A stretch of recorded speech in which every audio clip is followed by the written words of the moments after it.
Fine weather for the grapes. You're going by the new pass? Indeed we are. Ach, Herrgott, a grand work, a wonderful work.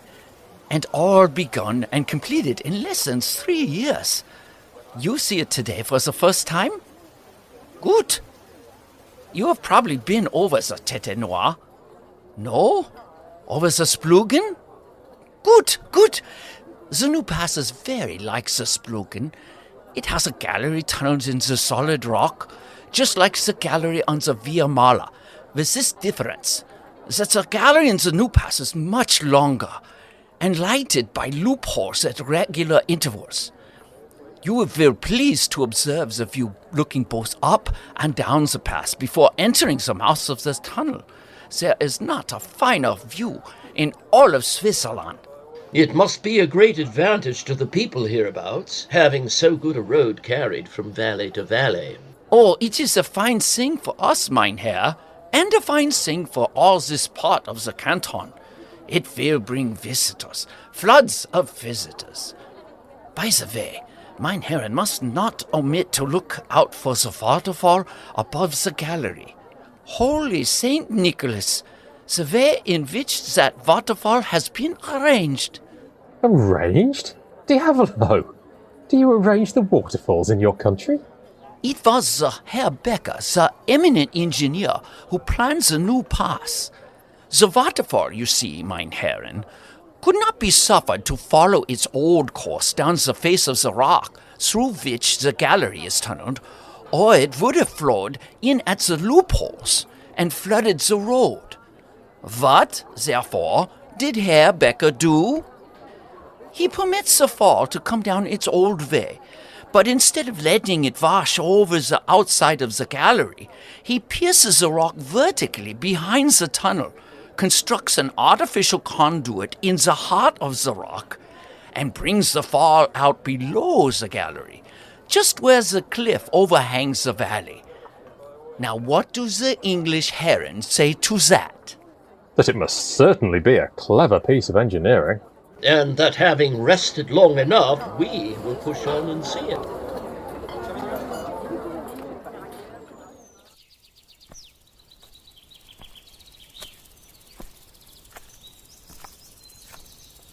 Look! Where? Oh, yes, some fellow travellers. Look at them, fast asleep.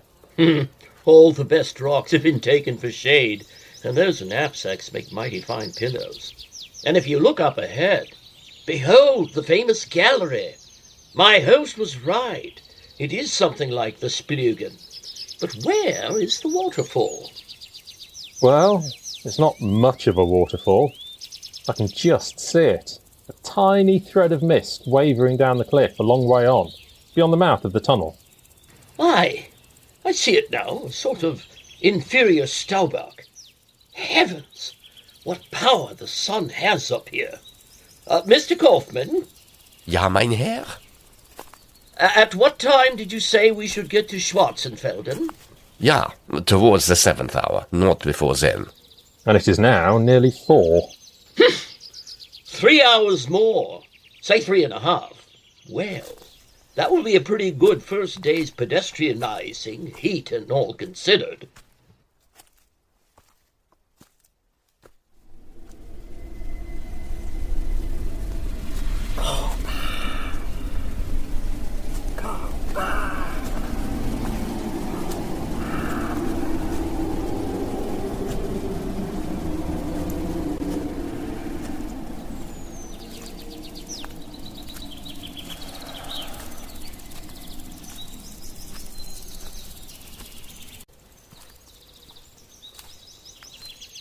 Odd.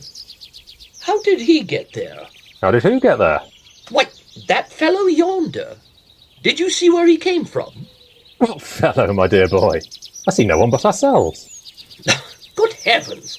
Egerton, where are your eyes? There! Straight before us, not a quarter mile off, making signs as hard as he can. What sort of signs? He's waving his arm and running towards us. Surely you see him now? Perhaps we'd better wait till he comes up. Let me get my race glass out. You see him now, surely? He stopped running, but his hand is still up. No, I don't see anyone. What? Upon my honour, Frank, I see only the empty road and the mouth of the tunnel beyond. Here, Kaufmann, Ja, mein Herr? look down the road. What do you see? I see the entrance to the gallery, mein Herr. Nothing else? You still think you see someone yonder? I know that I do, or I am gone mad. Take my race glass. Look through it and tell me if you still see him. I see him more plainly than before. What is he like? Very tall, very slender, fair, quite young. Not more, I should say, than 15 or 16. Evidently an Englishman. How is he dressed? In a grey suit, his collar open and his throat bare. Wears a Scotch cap with a silver badge on it. He takes his cap off and waves it.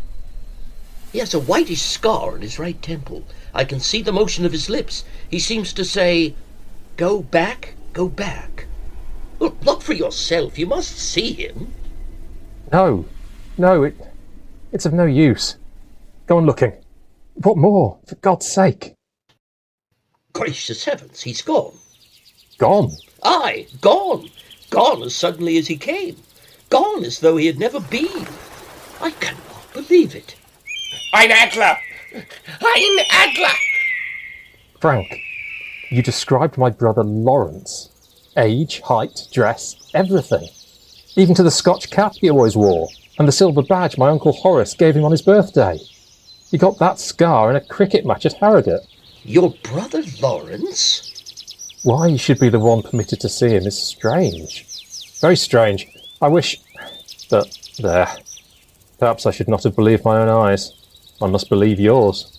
I will never believe that my eyes saw your brother Lawrence. We must turn back, of course. Look here, Kaufmann. Can we get to Schwarzenfelden tonight by the old pass, if we turn back at once? Turn back? My dear Egerton, you're not serious. I was never more serious in my life.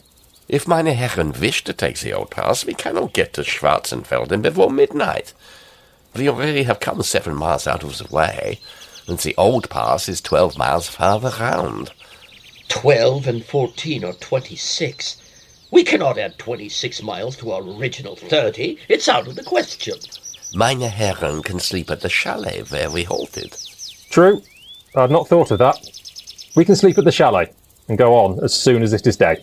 Turn back, sleep at the chalet, go on in the morning, and lose a full half a day with one of the finest passes in Switzerland right before us, and our journey 2/3 done. The idea is too absurd. Nothing shall induce me to go on in defiance of a warning from the dead. And nothing shall induce me to believe that we have received any such warning. I either saw that man or I laboured under some kind of optical illusion, but ghosts I do not believe in. As you please. You can go on if you prefer it, and take Kaufmann with you. I know my way back. Agreed. Except as regards Kaufmann. Let him take his choice. If the Herr Englishman had been warned in a vision, it is suicide to go on. Obey the blessed spirit, mein Herr. Not I.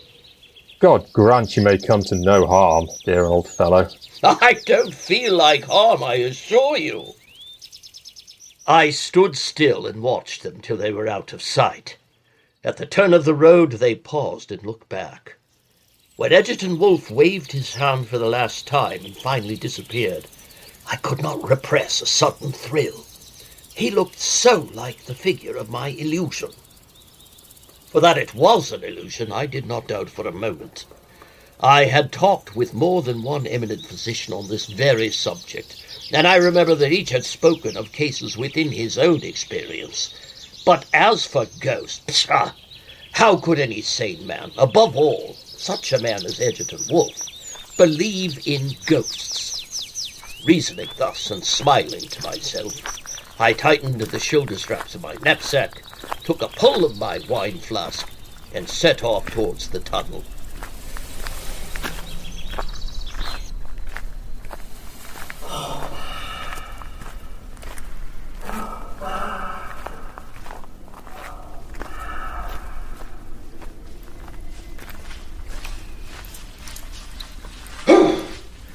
It's like an ice house in here. I should say, Quite a feat of engineering. Why, the walls are of solid rock. And the moisture. It fairly streams down the sides. I can still see the opening the other side, but it looks a mile off. I must have covered more than that by now. Why, I must be approaching the waterfall behind the gallery. That sound is of its descent.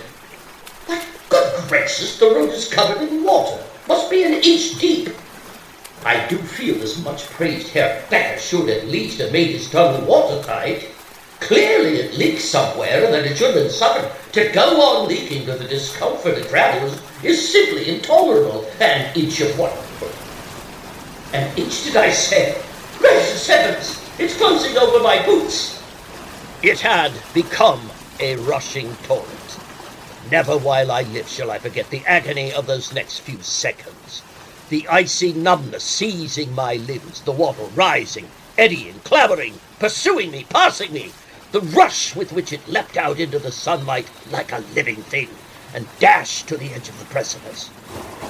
At that supreme instant, just as I had darted out through the echoing arch and staggered a few paces up the road, a deafening report, crackling, hurried, tremendous, like the explosion of a mine, rent the air and roused 100 echoes. It was followed by a moment of strange and terrible suspense.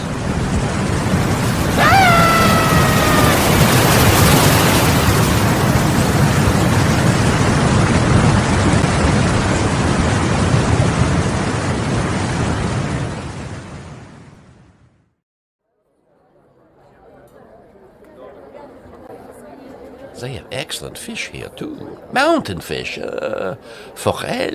Forelle? Forelle? Oh, I see trout. Ah, yes, indeed. That will do very well. Very good.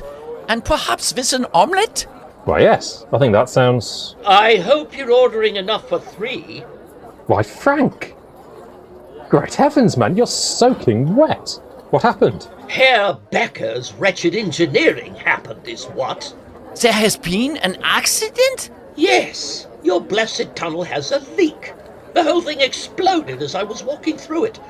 I was fortunate to find a rock to cling to, otherwise I should be food for the fishes by now.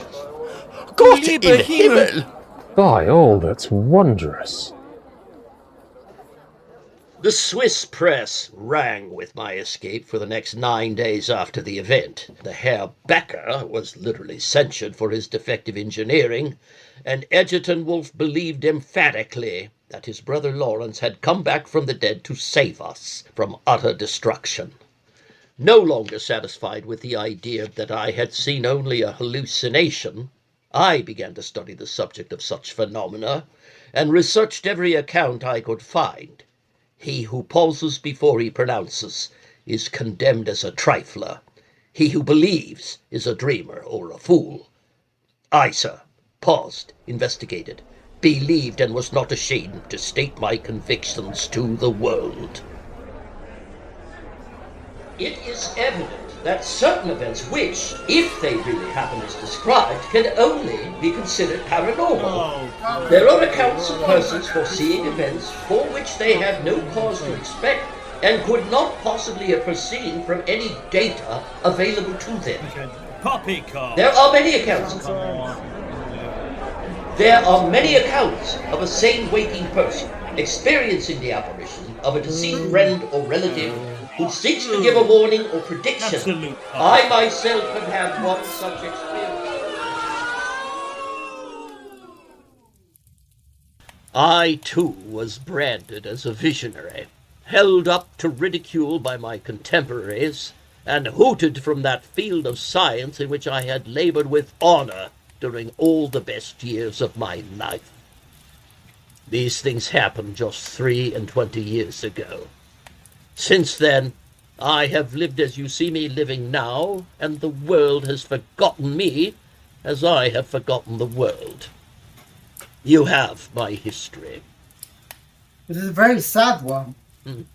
It is a very common one. I have only suffered for the truth, as many a better and wiser man has suffered before me.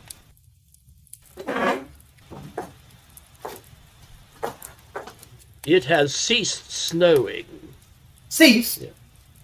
Oh, if it were only possible, but no. It is hopeless. Even if I could find my way across the moor, I could not walk 20 miles tonight. 20 miles tonight? What are you thinking of? Of my wife!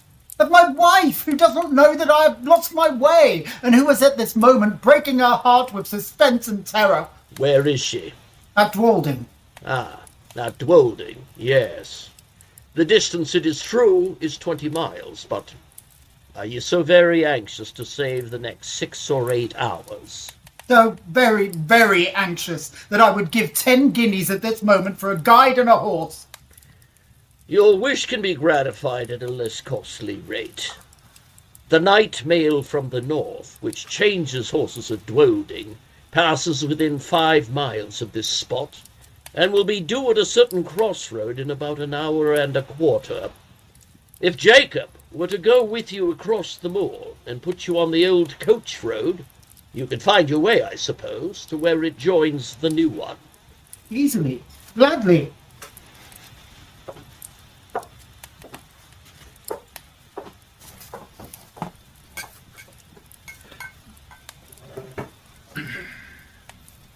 The snow lies deep, and it will be difficult walking tonight on the moor.